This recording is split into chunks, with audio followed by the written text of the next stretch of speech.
Welcome back to the Bully Pulpit. I'm your host, Matt Stalford, and in this month's episode, we'll be discussing one of the most controversial topics in American politics right now, Robert Mueller's Russia investigation.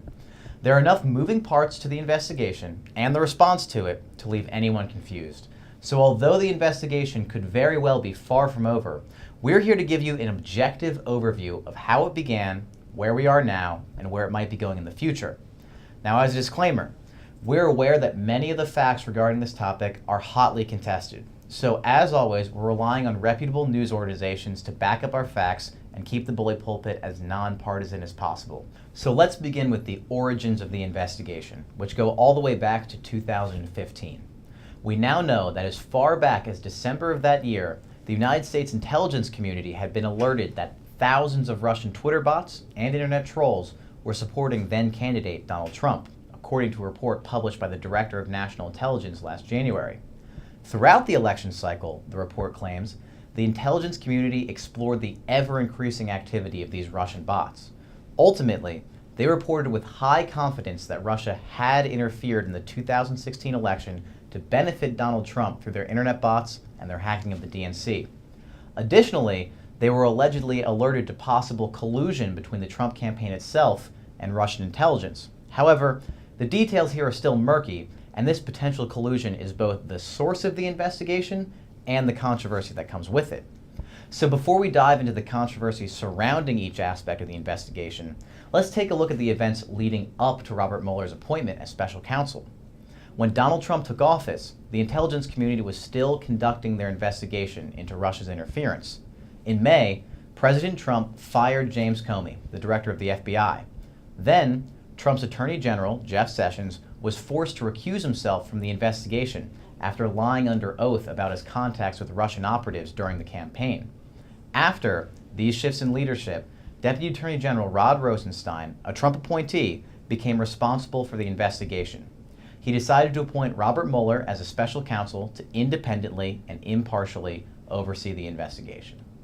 A special counsel is an independent investigator and prosecutor that is used when the person who would otherwise be responsible for an investigation, in this case, a Department of Justice leadership made of Trump appointees, would have conflicts of interest.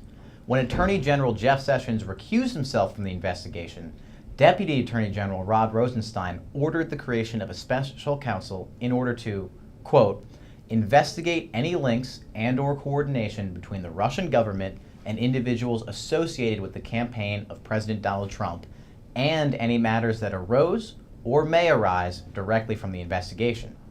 Now, the power to create special counsels was outlined by Congress after the Watergate scandal in the Ethics in Government Act of 1978, and has been invoked almost 20 times since then for a variety of scandals and investigations, including Whitewater, the Iran-Contra affair, and President Clinton's Lewinsky scandal.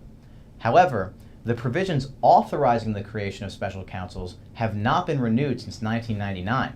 Since then, the Department of Justice has still created and used special counsels, generally citing its own authority to do so, but without a law to back that up. So, this special counsel is by no means without precedent, but it does face some legal controversy. Deputy Attorney General Rosenstein's appointment of Robert Mueller was met with widespread approval by people on both sides of the political spectrum, who cited Mueller's stellar career and reputation as evidence that he'd be a fair and independent special counsel. Mueller is a highly decorated Vietnam veteran, and he was a U.S. attorney for decades before being appointed FBI director by President Bush in 2001. Taking office a week before 9/11, he spent his tenure as FBI director dealing with issues like terrorism and domestic surveillance alongside Deputy Director James Comey. Mueller and Comey served for a total of 12 years after President Obama extended their usual 10-year terms. In 2013, Mueller stepped down and Obama appointed Comey the new FBI director. After Comey was fired by President Trump in May of 2017, Mueller was thrust back into the spotlight by Deputy Attorney General Rod Rosenstein. So Rosenstein granted Mueller, as special counsel, the authority to prosecute federal crimes if he believes it to be necessary and appropriate. This vague statement of powers is controversial. Some Republicans argue that Mueller is conducting a witch hunt and is digging deeper than he needs to in order to uncover procedural crimes, like lying to the FBI, rather than more substantive crimes.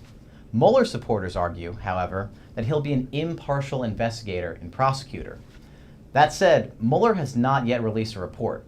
He has indicted several Trump officials, but the crimes have all been either tangentially related to the campaign or have been technical crimes, like lying to the FBI. Last week, the investigation ramped up after Mueller indicted 13 Russians and 3 Russian companies. Nobody's entirely sure where Mueller's going with his investigation, but let's discuss what he has come out with and the leads we know that he's probably still investigating. The first thing Mueller did upon his appointment was assemble a team of 16 attorneys, many of whom specialize in areas like money laundering, cyber crimes, organized crime, and counterintelligence investigations.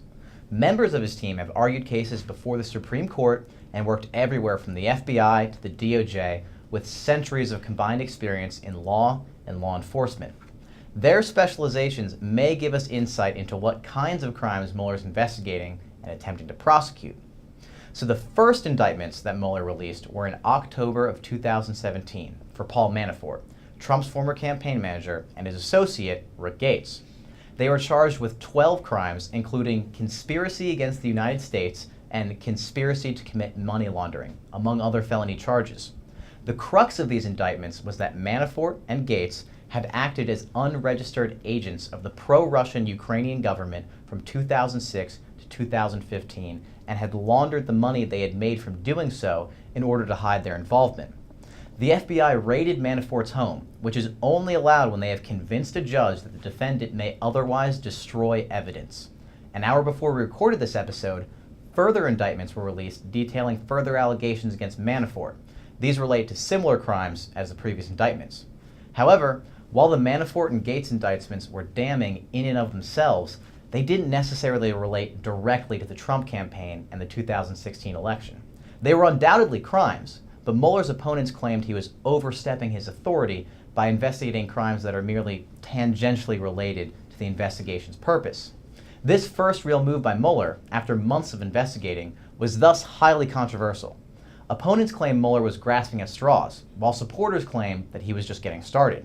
However, it was recently confirmed that Gates may be nearing a plea deal with Mueller and may be willing to testify against Manafort. These indictments may not be directly connected to Trump or his presidential campaign, but they do signify that the president and his campaign worked closely with and gave access to people with potentially ulterior motives. Next, it was revealed that George Papadopoulos, a Trump campaign foreign policy advisor, pled guilty to lying to the FBI about a conversation he had with a Russian professor about the Russian government's efforts to help Trump. Like with the Manafort and Gates indictments, Mueller's opponents claim that charging Papadopoulos with only a technical crime of lying to the FBI was evidence that he had no real case and was manufacturing crimes. His supporters, however, argue that this guilty plea proves that the Trump campaign was aware of Russian efforts to help them and that this is evidence of a much broader conspiracy. Now, Trump has since claimed that Papadopoulos' role in the campaign was limited, though it's been confirmed that he worked on the campaign's Russia and Middle East foreign policy strategy. Furthermore, language in Papadopoulos' plea deal indicates that he may have been working with the investigation since he was arrested in July of 2017. Meaning he might have collected evidence for the FBI for several months before his October guilty plea, and his limited charge could be part of a plea deal. Again, we're still not sure of all the facts here.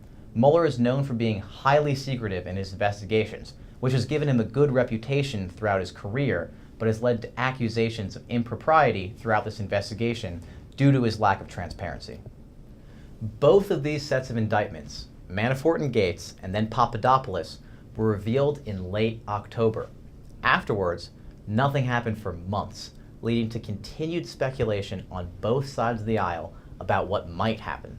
Then, in December, Michael Flynn, a Trump campaign official who briefly served as the National Security Advisor before being forced out due to his undisclosed foreign ties, was charged with lying to the FBI as part of a plea deal.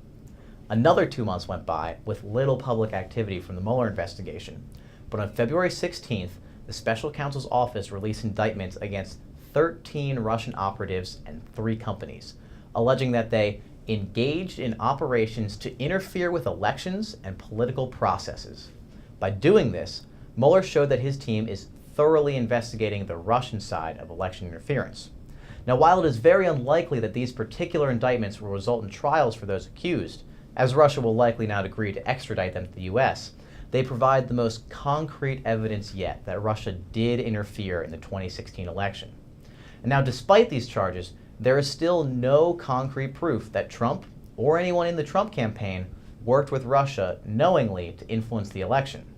If Mueller does have evidence of such ties, it's likely that these recent indictments were a development leading up to further, more directly relevant indictments. But we'll have to wait and see how and if Mueller's team ends up doing that. Those sets of charges are the main, concrete legal actions that have been publicly revealed thus far.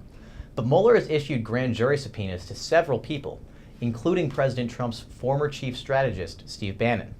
Mueller's team has also interviewed an extensive list of Trump White House officials and witnesses, though the contents of those interviews have not been publicly disclosed. In terms of more indictments, no one can be sure where Mueller is headed next, but there are a lot of unresolved threads that Mueller may be investigating and attempting to prosecute. So let's take a look. According to ex-FBI Director Comey's sworn testimony before Congress, he was asked by President Trump to go easy on the embattled Flynn, who Trump said was a good guy. Comey also said that the president told him, "I hope you can let this go." Comey says he took this as an order from the president, but he did not follow through on helping Flynn dodge the charges. His firing just months after these requests gives the appearance that he was fired because he was not providing cover to President Trump's political appointees, which would potentially constitute obstruction of justice. In his testimony, Comey also said that the special counsel would have to decide whether the firing was an offense.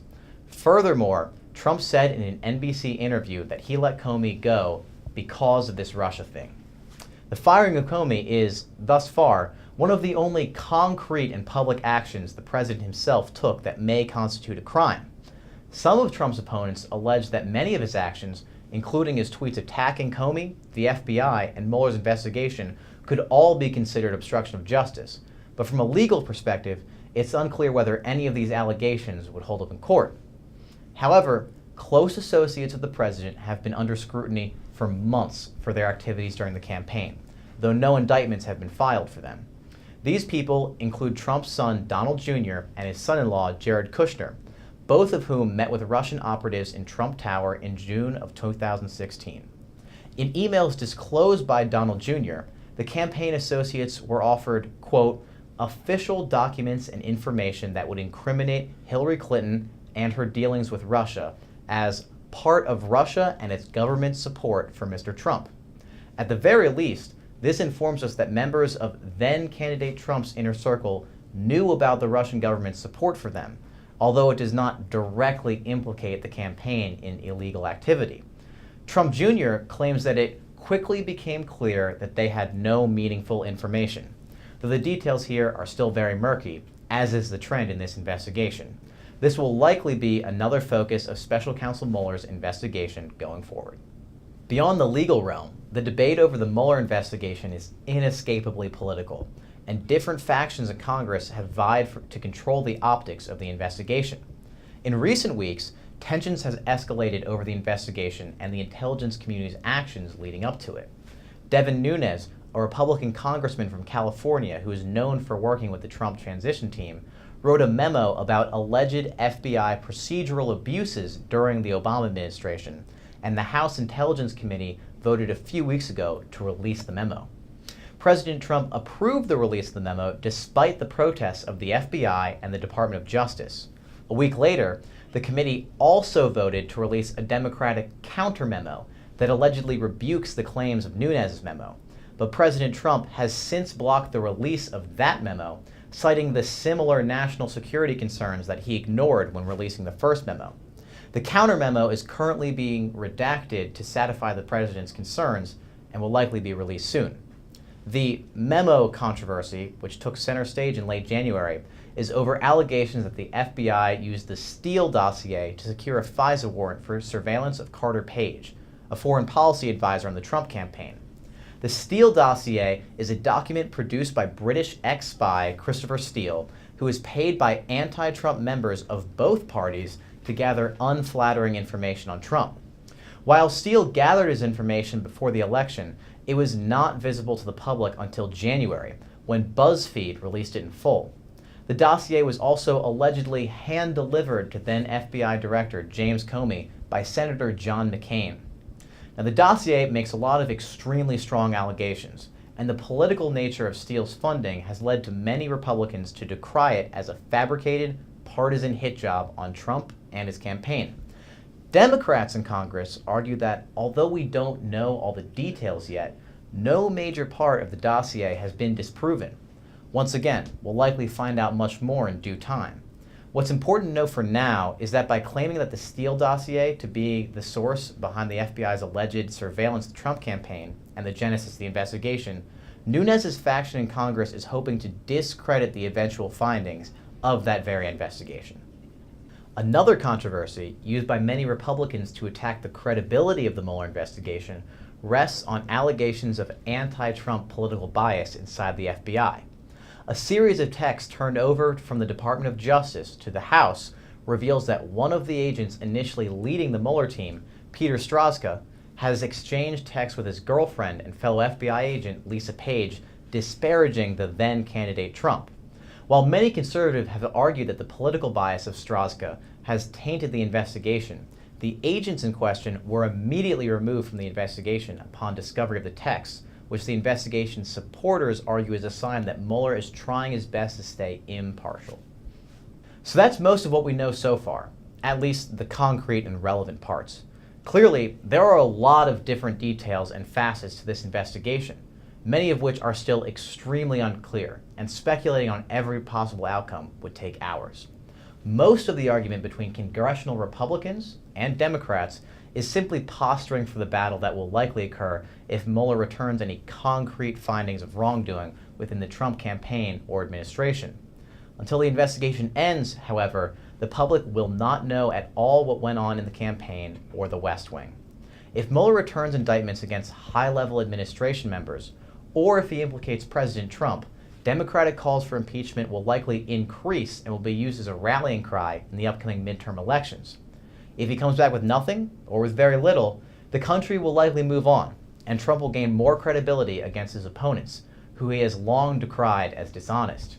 If it ends up being somewhere in the middle, the two camps will have to convince Americans who to support. Regardless, the investigation will likely have a profound impact on the future of the Trump administration.